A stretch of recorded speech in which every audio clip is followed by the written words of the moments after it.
It's Friday, Feedback Friday, the feedbackiest day of the week. Jazz hands. Yes, if I look a little schwitzy, a little haggard, it's because it's very late. Well, I'm recording this. I'm doing this after my Facebook Live cooking show. We made chili. And I'm not wearing pants right now. Haha, you can't see. You're going to have to take my word for it. Yeah.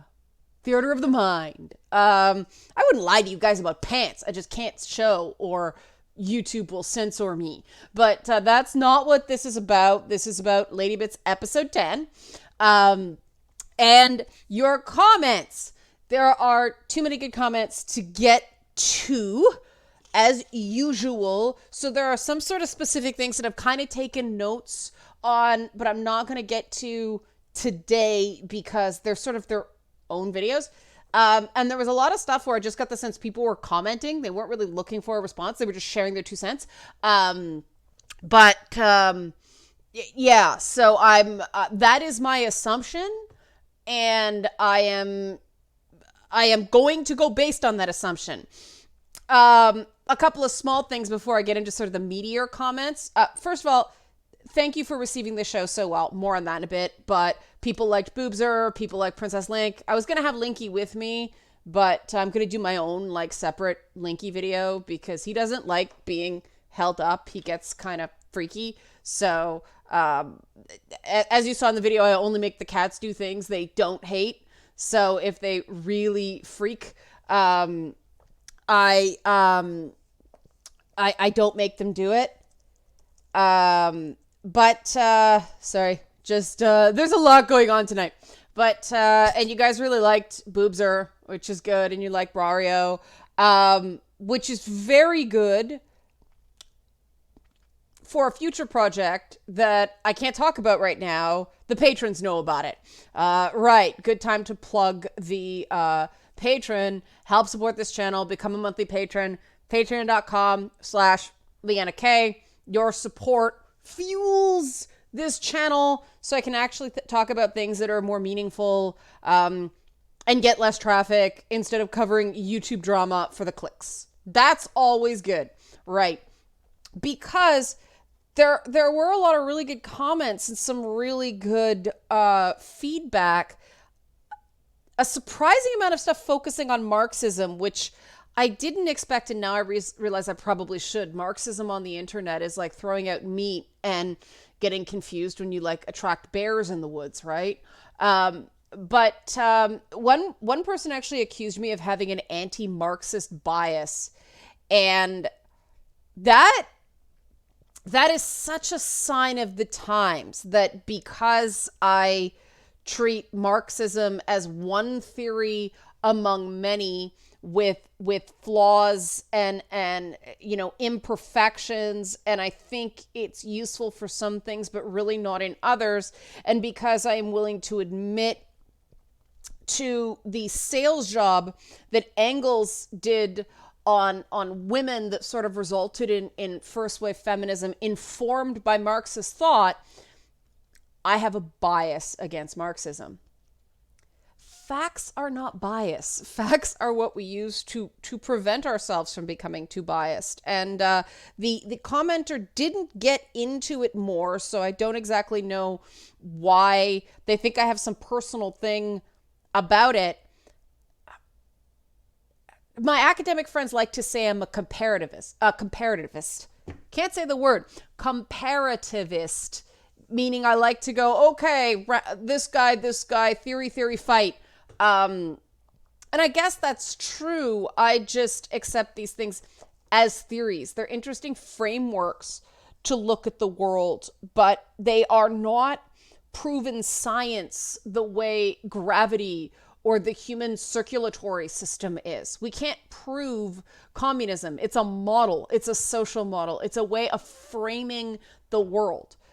While it does explain many social structures, the big downfall with communism is that it started off just talking about class, and then was expanded to cover a whole bunch of other things, kind of roundways, sideways.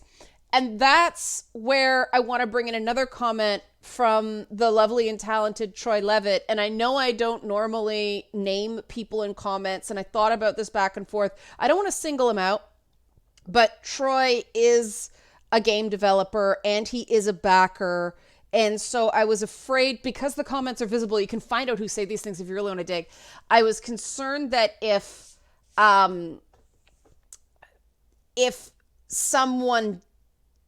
I didn't mention him by name, then someone would say I'm not disclosing an association with a game developer. And I'm just being super careful. But also, Troy gives good comment. His comments are always, even when I don't respond to it because I don't want to single him out, he's got this ability to disagree, but not quite disagree, but add and say things precisely enough that I know where he's coming from, and it actually starts a dialogue.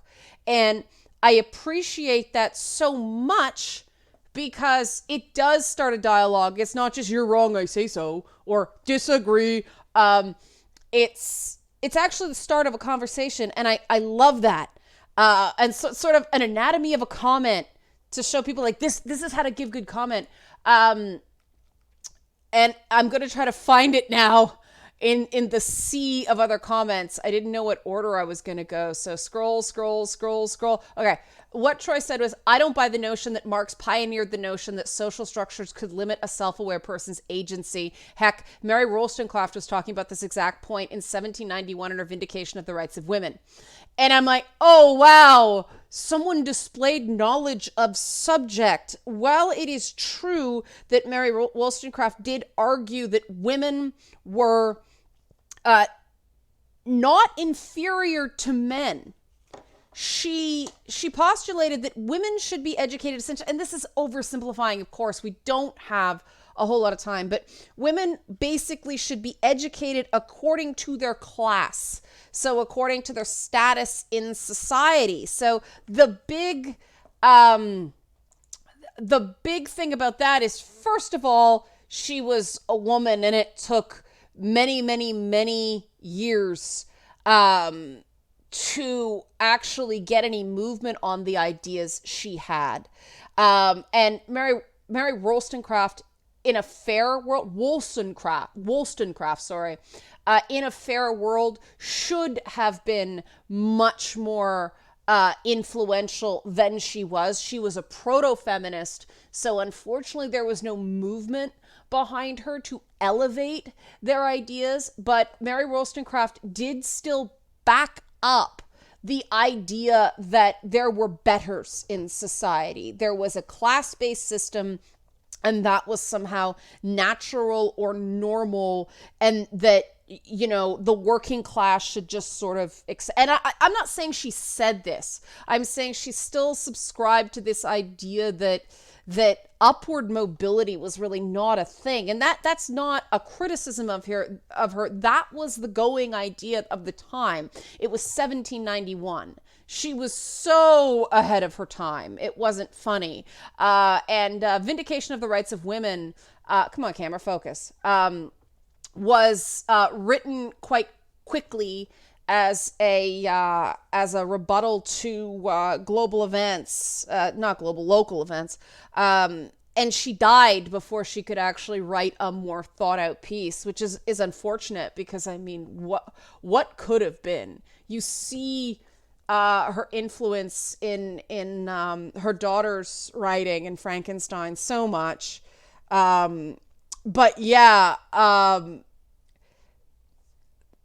this isn't, and I know Troy will enjoy this, because there's twofold. One, she was a woman, so nobody listened to her. But Marx succeeded in popularizing the idea. They were different ideas, and I don't want to bore you guys, because these are the kind of conversations that Troy and I like to have, getting into details and everything like that.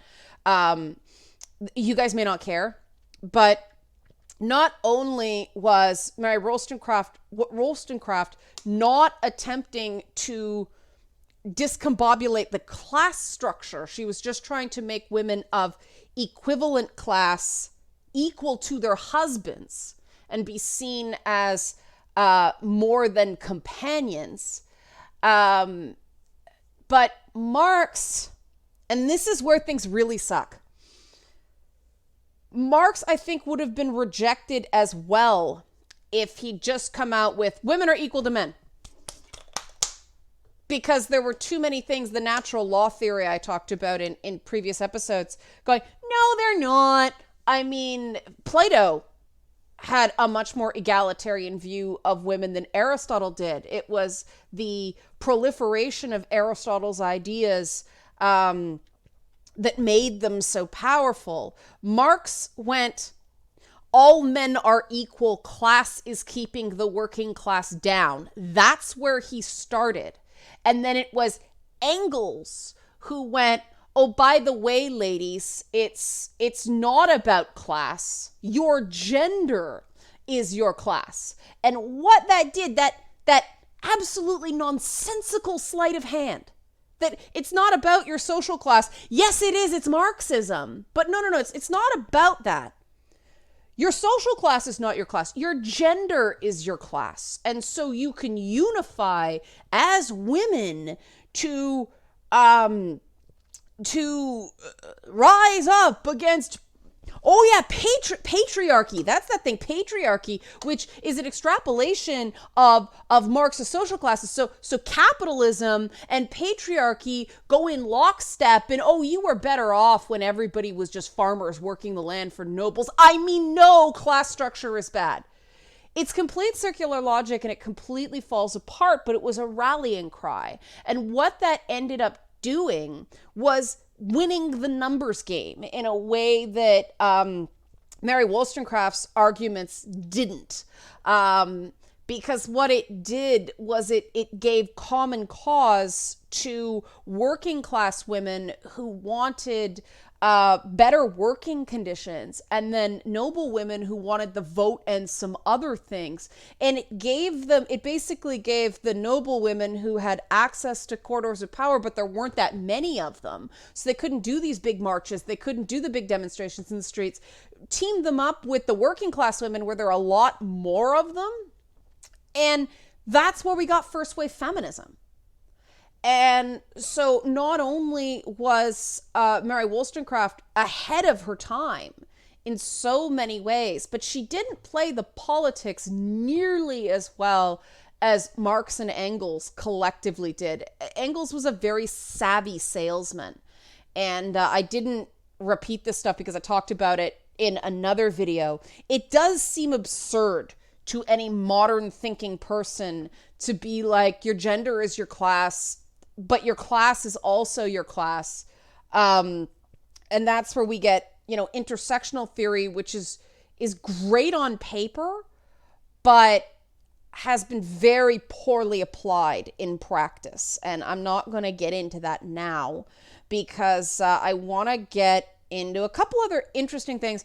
A couple people brought up emergent gameplay and why I didn't touch on that. And that's because I mentioned it in a previous video briefly, but emergent gameplay is one of those things that's really, really interesting to gaming nerds like me and the core viewers of this series.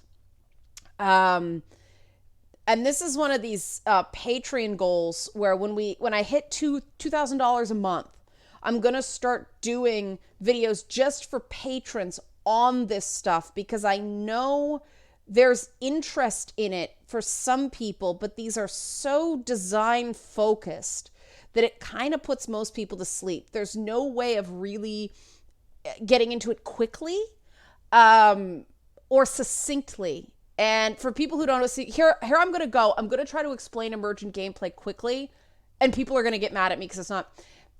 Emergent gameplay is the idea that a player can complete a level in a way that the developer didn't foresee. The game Dishonored, with all the different powers and the different ways you can chain them and combine them, is an example like that. The developers had no idea how that was going to go, and people really surprised them in the way they use the tools the game provided. That's emergent gameplay.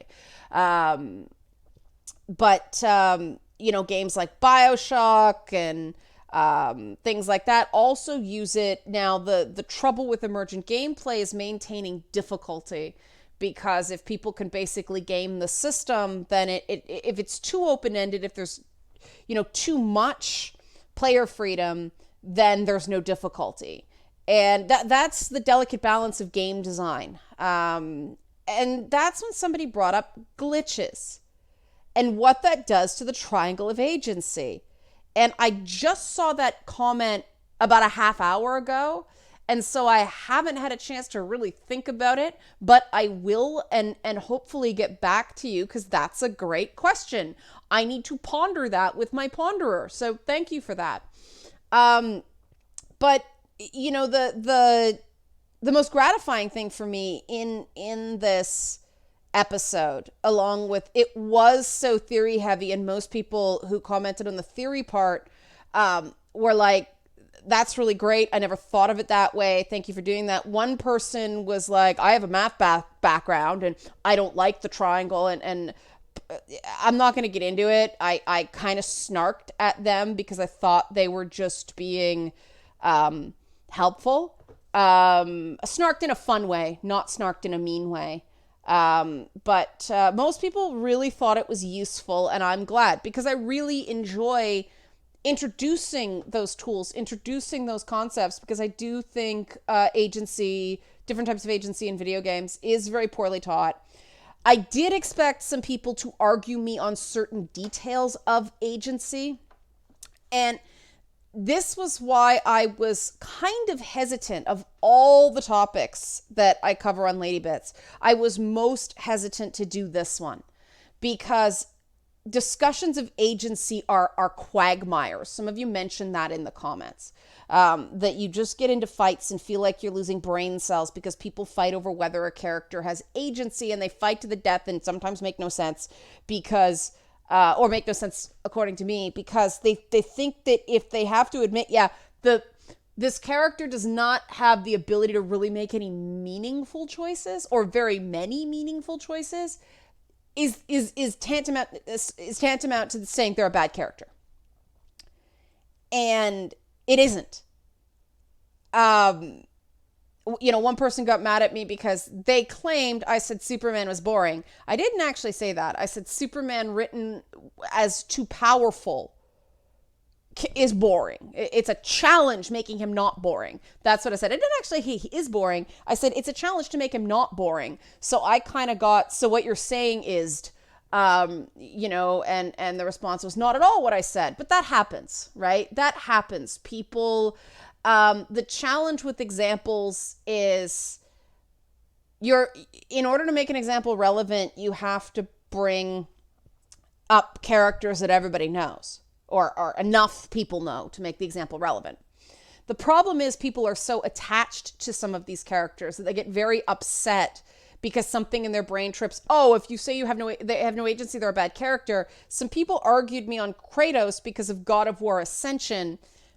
And, God of War Ascension is almost the exception that proves the rule. And I could quibble on the idea that Kratos shows a lot of agency in Ascension. I'm not going to bother because that's besides the point. Like, there were, 6 God of War games before this Norse one? And people find the one where he really shows meaningful agency. That's not a good run, right? And I don't care. I love Kratos. I love the games. I think they're very, very well done. And I think that the lack of conscious choice, not things driven by instinctual rage, conscious choice. I think the restriction of that in Kratos was absolutely deliberate in those games. And that's what I like about them. That was one of those games that if I were to teach like college level game design, that would be one of those ones because it's so conscious. It's up there with Assassin's Creed in that way. The decisions, the restrictions were so conscious on a gameplay paradigm that I just think it's awesome. I love getting those games, and I love kind of clicking with sort of that perceived developer intent. And you see, I'm like getting excited. I just lost my train of thought. I love this shit. And I know you guys love this shit too. So if you want to do these inside baseball conversations, become a patron. That is what I am definitely moving towards. And now to get to the minutiae, the sort of art side as opposed to the theory side, I'm really glad you guys found the show so funny. The number of people who were freaked out by the creepy doll, that was sort of my intent there. Like, how can you expect this thing to even be remotely human? Come on, guys, it's an inanimate object. I like to hammer points home sometimes. But I was very proud of Versus Mode, and I'm really glad you guys liked it as much as I did. We've pretty much blown out of the water the idea that gamers don't find women funny. I mean, you don't get broader, more out there, let it all hang out, literally and figuratively kind of comedy than that. And, you know, the fact that you guys ate that up just really disproves a lot of the falsehoods that people sling about gamers.